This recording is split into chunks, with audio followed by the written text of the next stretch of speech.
हरे कृष्णा। आप सभी को पपांकुशा एकादशी की बहुत बहुत शुभकामनाएं। आज की इस वीडियो में आप सुनेंगे पपांकुशा एकादशी की व्रत कथा। यह पवित्र पपांकुशा एकादशी अश्विनी माह के शुक्ल पक्ष की एकादशी को होती है। कहा जाता है वनवास से लौटने के बाद भगवान श्री राम और उनके भाई भरत का मिलाप भी इसी एकादशी तिथि को हुआ था। इसी वजह से इस पवित्र तिथि का महत्व और भी अधिक बढ़ जाता है। इस दिन भगवान पद्मनाभ की पूजा अर्चना की जाती है, जिससे अक्षय पुण्य की प्राप्ति होती है, सुख समृद्धि में वृद्धि होती है। पपांकुशा एकादशी का व्रत करने से जप तप के समान फल की प्राप्ति होती है और 3 पीढ़ियों को पापों से मुक्ति मिल जाती है। मान्यता है इसी एकादशी का व्रत करने से चंद्रमा के अशुभ प्रभाव से भी मुक्ति मिलती है और सौभाग्य में वृद्धि होती है। इस दिन व्रत करने वाले व्यक्ति को यमलोक में किसी प्रकार की यातनाएं नहीं सहनी पड़ती है और भगवान श्री कृष्ण ने धर्मराज युधिष्ठिर को इस एकादशी का महत्व बताते हुए कहा है कि यह एकादशी पापों का निरोध करती है, अर्थात पापों कर्मों से मनुष्य की रक्षा करती है। पाप रूपी हाथ को व्रत के पुण्य रूपी अंकुश से बांधने के कारण इस व्रत का नाम पपांकुशा एकादशी पड़ा। सनातन धर्म में कोई भी व्रत बिना कथा के पूरा नहीं माना जाता है, इसलिए एकादशी व्रत रखने वाले सभी भक्तों को पपांकुशा एकादशी की इस कथा का श्रवण भी अत्यंत सच्चे मन से करना चाहिए। प्रिय श्रोताओं, अब हम सभी भगवान श्री लक्ष्मी नारायण का ध्यान करते हुए पपांकुशा एकादशी व्रत कथा का श्रवण कर कथा सुनने का समस्त पुण्य भगवान के श्री चरणों में समर्पित करते हैं। अश्विनी मास के कृष्ण पक्ष की इंदिरा एकादशी व्रत का महात्म्य में सुनने के बाद धर्मराज युधिष्ठिर की जिज्ञासा और बढ़ गई कि तब उन्होंने हाथ जोड़कर भगवान मधुसूदन से पूछा कि हे मधुसूदन, अब आप कृपया करके यह भी बतलाइए कि अश्विनी के शुक्ल पक्ष में किस नाम की एकादशी होती है। तब भगवान श्री कृष्ण बोले, हे राजन, अश्विनी के शुक्ल पक्ष में जो एकादशी होती है वह पपांकुशा के नाम से विख्यात है। वह सब पापों को हरने वाली और उत्तम है। इस दिन संपूर्ण मनोरथ की प्राप्ति के लिए मनुष्य को स्वर्ग और मोक्ष प्रदान करने वाले पद्मनाभ संज्ञक मुझ वासुदेव का पूजन करना चाहिए। जितेंद्रिय मुनि चिरकाल तक कठोर तपस्या करके जिस फल को प्राप्त करते हैं वह उस दिन भगवान गरुड़ ध्वज को प्रणाम करने से ही मिल जाता है। पृथ्वी पर जितने तीर्थ और पवित्र देवालय हैं उन सबके सेवन का फल भगवान विष्णु के नाम कीर्तन मात्र से ही मनुष्य प्राप्त कर लेता है। और जो सारंग धनुष धारण करने वाले सर्वव्यापक भगवान जनार्दन की शरण में जाते हैं उन्हें कभी यमलोक की यातना नहीं भुगतनी पड़ती है। यदि अन्य कार्य के प्रसंग से भी मनुष्य एकमात्र एकादशी को उपवास कर ले तो उसे कभी यम यातना नहीं भुगतनी पड़ती है। जो मनुष्य विष्णु भक्त होकर भगवान शिव की निंदा करता है वह भगवान विष्णु के लोक में स्थान नहीं पाता, उससे निश्चय ही नरक में गिरना पड़ता है। इसी प्रकार यदि कोई शिव या पशुपत होकर भगवान विष्णु की निंदा करता है तो वह घोर नरक में डालकर तब तक पकाया जाता है जब तक कि 14 इंद्र की आयु पूरी नहीं हो जाती। यह एकादशी स्वर्ग और मोक्ष प्रदान करने वाली, शरीर को निरोग बनाने वाली तथा सुंदर स्त्री, धन और मित्र देने वाली है। राजन, एकादशी को दिन में उपवास करके और रात्रि में जागरण करने से अनशाया विष्णु धाम की प्राप्ति हो जाती है। हे युधिष्ठिर, वह पुरुष मातृ पक्ष की 10, पिता के पक्ष की 10 और स्त्री के पक्ष की 10 पीढ़ियों का भी उद्धार कर देता है। एकादशी व्रत करने वाले मनुष्य दिव्य रूपधारी, चतुर्भुज, गरुड़ की ध्वज से युक्त, हार से सुशोभित और पीताम्बरधारी होकर भगवान श्री विष्णु के धाम को जाते हैं। अश्विनी के शुक्ल पक्ष में पपांकुशा का व्रत करने मात्र से ही मनुष्य सब पापों से मुक्त होकर श्री हरि के लोक में जाता है। और जो मनुष्य स्वर्ण, तिल, भूमि, गौ, अन्न, जल, जूते और छाते का दान करता है वह कभी यमराज को नहीं देखता। राजन, दरिद्र पुरुष को भी चाहिए कि वह यथाशक्ति स्नान, दान आदि क्रिया करके अपने प्रत्येक दिन को सफल बनाए। जो होम, स्नान, जप, ध्यान और यज्ञ आदि पुण्य कर्म करने वाले हैं उन्हें भयंकर यम यातना नहीं देखनी पड़ती है। लोक में जो मानव दीर्घ आयु, धनाढ्य और कुलीन तथा निरोगी देखे जाते हैं वे पहले के पुण्यात्मा हैं। पुण्यकर्ता पुरुष ऐसे ही देखे जाते हैं। इस विषय में अधिक कहने से क्या लाभ है। यह मनुष्य पापों से दुर्गति में पड़े हैं और धर्म और स्वर्ग लोक को जाते हैं। हे राजन, तुमने मुझसे जो कुछ पूछा था उसके अनुसार पपांकुशा का महात्म्य मैंने वर्णन कर दिया है। भगवान श्री कृष्ण के श्रीमुख से पपांकुशा का महत्व सुनकर तब श्रद्धापूर्वक धर्मराज जी ने इस व्रत का विधि पूर्वक पालन किया, जिसके पुण्य प्रताप से उनके जन्म जन्मांतर के पापों का नाश हुआ और अंत में वे भगवान श्री विष्णु के बैकुंठ लोक को गए। यह पवित्र पपांकुशा एकादशी व्रत का पुण्य प्रताप ही था कि एक बहेलिया जिसने अपने पूरे जीवन में केवल हिंसा की थी, जो मनुष्य क्रूर और हिंसक था, उसका सारा जीवन एकमात्र पपांकुशा एकादशी के व्रत से बदल गया और उसे जन्म जन्मांतर के पापों से मुक्ति मिल गई। अब इस कथा को भी विस्तार पूर्वक सुनिए। विंध्याचल पर्वत पर क्रोध नामक एक बहेलिया रहा करता था। वह बहुत क्रूर और हिंसक था। उसका सारा जीवन हिंसा, लूटपाट, मद्यपान और गलत संगति में बीत गया था। एक दिन अचानक उसे जंगल में तपस्या करते हुए अंगिरा ऋषि मिले। उसने अंगिरा ऋषि से कहा कि मेरा कर्म बहेलिये का है, इस कारण से हे मुनिवर, मुझे तो न जाने कितने ही निरीह पशु पक्षियों को मारना पड़ा है। मैंने जीवन भर पाप कर्म किए हैं, इसलिए मुझे तो नरक में ही जाना पड़ेगा।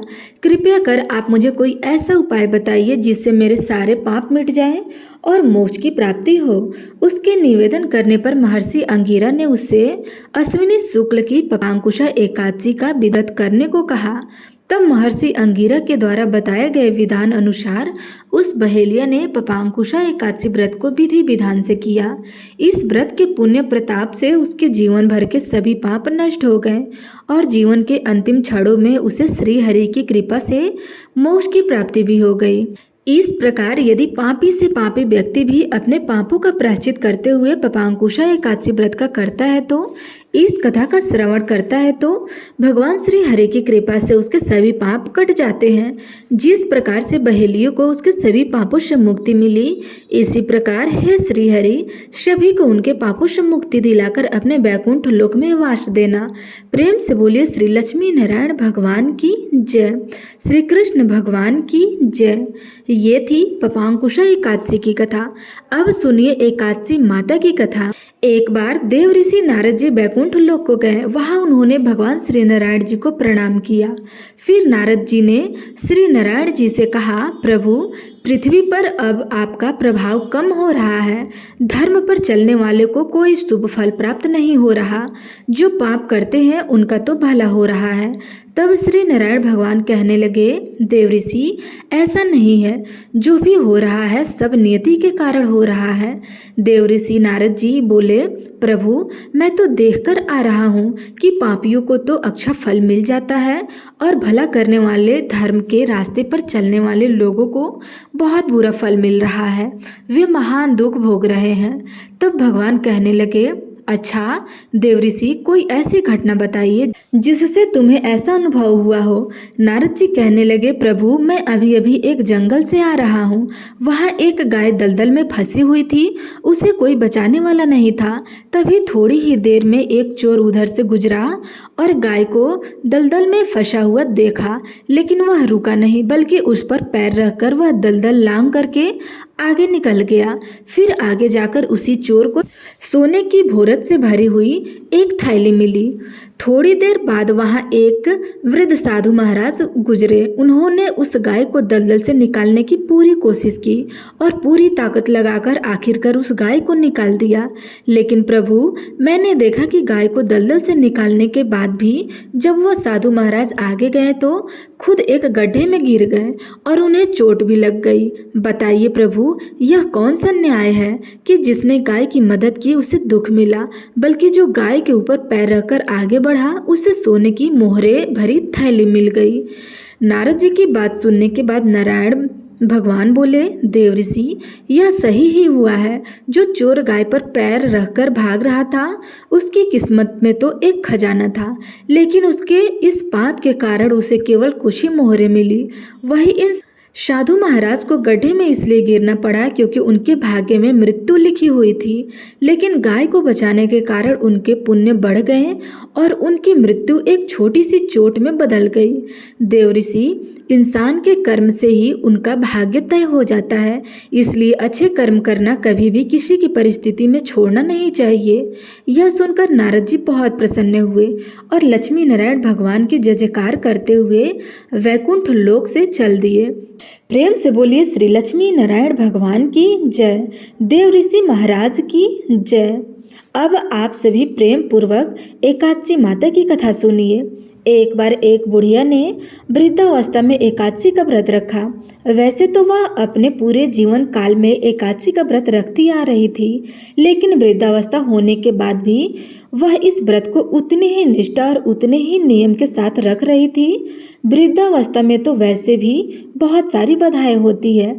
वैसे तो बुढ़िया माई को भगवान की कृपा से सारी सुख सुविधाएं प्राप्त थी, लेकिन फिर भी वह अपने परिवार की सुख समृद्धि की कामना से इस कठिन व्रत रखने लगी।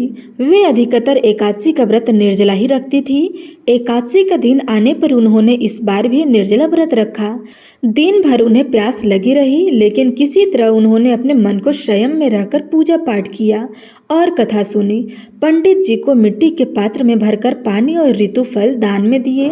दोना भरकर शक्कर भी बांटी। उन्हें गर्मी के कारण बहुत बेचैनी हो रही थी। इस कारण से वह बड़ी देर तक पानी में हाथ पैर डालकर बैठी रही। पानी में बार बार कुल्ला करती रही। तब कहीं जाकर उन्हें थोड़ी देर के लिए आराम मिला, चैन पड़ा। लेकिन थोड़ी देर के बाद उनका फिर मुंह सूखने लगा। एक तो धूप बहुत तेज थी, इस कारण बुढ़िया माई बहुत बेचैन हो रही थी। एक तो बुढ़ापा, ऊपर से भयंकर गर्मी। वृद्धावस्था की स्थिति तो इसी प्रकार की होती है। फिर जैसे जैसे तैसे तैसे रो धो करके किसी प्रकार दिन कट गया। अब पहाड़ सी रात उनके सामने थी, जिसका कटना बड़ा ही मुश्किल दिखाई दे रहा था। चारपाई पर पड़े पड़े भी शांति नहीं मिल रही थी और बूढ़ी माँ प्यास के मारे बार बार करवट बदल रही थी। कई बार वे घर के बाहर जाती, फिर अंदर आती, जाती फिर अंदर आती। उन्हें घर के बाहर शांति मिल रही थी न अंदर मिल रही थी। वे चारपाई पर पड़ी पड़ी बार बार एकादशी माता का ध्यान कर रही थी और कहती रही कि हे माता, आप मेरी लाज रखिएगा, आप मुझे शक्ति दीजिए, जिससे मैं भली भांति आपका यह व्रत पूर्ण कर सकूं और यह पहाड़ सी रात शांति के साथ बीत सके। प्यास के कारण बुढ़िया माई की बेचैनी तो बढ़ ही रही थी। उन्होंने धैर्य रखने का बहुत प्रयास किया, किंतु सहनशीलता की सीमा टूट गई और वे घबरा करके प्यास के मारे एकदम चिल्ला पड़ी। चिल्लाने लगी कि बचाओ बचाओ, मेरे प्राण निकल रहे हैं। तब उनका चीखना चिल्लाना सुनकर परिवार भर के सभी लोग उनके आसपास इकट्ठा हो गए और पूछने लगे, अम्मा जी क्या हुआ, आप क्यों चिल्ला रही हैं? आप इस बुढ़ापे में इतने कठिन व्रत क्यों कर रही हैं? अम्मा जी, शक्ति हो तभी भक्ति करनी चाहिए। तब आपकी सामर्थ्य निर्जल व्रत करने की नहीं है तो आप क्यों जल का त्याग कर रही हैं? आप पानी पी लीजिए। तब वह बुढ़िया माई अपने परिवारजनों से कहने लगी, अरे मेरे तो प्राण ही निकल जा रहे हैं, जरा कोई मेरी छाती पर ठंडे पानी का घड़ा तो रख दो। तब नाती नातिन दादी की छाती पर ठंडे पानी का घड़ा रख दिया। तब कहीं उन्हें थोड़ा आराम मिला। थोड़ी देर के लिए उन्होंने अपनी आंखें बंद कर ली। इधर एकादशी माता ने सोचा कि यह तो बुढ़िया अम्मा है और बहुत नियम पालन के साथ व्रत रखती हैं, चलकर उनकी परीक्षा ली जाए। तब ये आधी रात को मुर्गा बनकर टर लगाने लगी। अपने घर के द्वार पर मुर्गे की आवाज सुनकर दादी जल्दी से उठी और सोचा शायद सुबह हो गई है, लेकिन जब बाहर जाकर देखा तो आसमान में तो उन्हें कहीं भी प्रातःकालीन तारा दिखाई नहीं दिया। वे सोचने लगी कि यह मुर्गा क्यों और कैसे बोल रहा है। उन्हें प्यास तो लग रही थी। अब थोड़ा बहुत उनका मन भी बेचैन होने लगा, किंतु आखिरकार उन्होंने दृढ़ निश्चय किया कि अब तो मैं व्रत पूरा करके ही पानी पीऊंगी, भले ही मेरे प्राण क्यों न निकल जाए। यह सोचकर वह फिर से चारपाई पर ढाल होकर लेट गई। थोड़ी ही देर के बाद एकादशी माता ने उनकी फिर से परीक्षा लेनी चाहिए और वे एक छोटी सी बालिका बनकर एक गिलास में शरबत लेकर उनके सिरहाने खड़ी हो गई और जोर जोर से आवाज लगाकर कहने लगी, दादी जी सवेरा हो गया, आप हाथ मुंह धोकर यह शरबत पी लीजिए। पहले तो शरबत का गिलास देकर बुढ़िया माँ का मन ललचा गया, किंतु फिर उन्होंने सोचा कि मैं तो किसी भी प्रकार अभी शरबत नहीं पी सकती हूँ। यह सोचकर वह शांति से चारपाई पर ही फिर से लेट गई। तब बहुत तेज की प्यास लगी तो चारों ओर पानी ही पानी दिखाई देने लगा। यहाँ तक कि सपने भी पानी के ही आते थे। पानी पीने की तड़प इतनी थी कि थोड़ी ही देर के बाद में बुढ़िया माई को ऐसा लगा मानो किसी पानी के कुएं में पटक दिया हो, और वे बहुत देर तक उस कुएं में पानी के हाथ पांव चलाती रही, किंतु उन्होंने अपने मुंह से पानी की एक बूंद भी नहीं जाने दी और वे दृढ़तापूर्वक एकादशी व्रत का पालन करती रही। थोड़ी ही देर में न जाने कहां से सामने आग जलती हुई दिखाई दी, जिससे उन्हें बहुत ज़्यादा गर्मी लगने लगी और प्यास के मारे उनका गला सूखने लगा। उनके प्राण निकलने लगे, किंतु बुढ़िया माई का कोई कुछ नहीं बिगाड़ पाया। वे जहाँ की थी तहाँ मुस्कुराती हुई बैठी रही। थोड़ी देर में बाहर उजाला होने लगा। ऐसा लगा मानो सवेरा हो गया हो। बुढ़िया माई ने जब बाहर निकलकर देखा तो समझ गई कि अब सवेरा होने में बस कुछ ही देर बाकी है। यह जानकर वे बड़ी शांति से इधर उधर घूमने लगी। एकादशी माता यह बात अच्छी तरह से समझ गई कि यह बुढ़िया माँ किसी भी तरह अपने व्रत से नहीं टल सकती, अपना व्रत बीच में नहीं तोड़ सकती। अब उनके सत्य व्रत को बहुत अच्छी तरह से समझ गई। सवेरा होते ही बुढ़िया माई ने स्नान किया, भगवान के पूजा पाठ की, एकादशी माता की कथा सुनी, फिर ब्राह्मणों को दक्षिणा देकर भोजन कराया। तब कहीं उन्होंने जल ग्रहण किया। कन्याओं को भोजन कराने के बाद फिर माता ने खुद भोजन किया। उन श्रेष्ठ व्रत के प्रताप से बुढ़िया अम्मा की आयु बढ़ गई। उनका घर परिवार हरा भरा हो गया। घर में अब किसी प्रकार की कोई अभाव नहीं रहा और वे हर तरह के सुख साधनों से संपन्न हो गई। नाती नातिन से उनका घर भर गया। वे उसी दिन से 12 महीने की एकादशी का व्रत उसी प्रकार निर्जला रखने लगी और फिर एकादशी व्रत के पुण्य प्रताप से वह अपने जीवन में हर प्रकार के सुख भोग कर अंत में वैकुंठ धाम को चली गई। हे एकादशी माता, जैसे आपने उन बुढ़िया माई और उनके परिवारजनों को सुख समृद्धि प्रदान की, जैसे आपने बुढ़िया माई को अंत में मोक्ष प्रदान किया, वैसे ही इस कथा को सुनने वाले सभी भक्तों को सुख सुविधा प्रदान कर उनकी मनोकामनाएं पूर्ण करना और मोक्ष प्राप्ति की इच्छा रखने वाले भक्तों को मोक्ष प्रदान करना। तो प्रेम से बोलिए एकादशी माता की जय।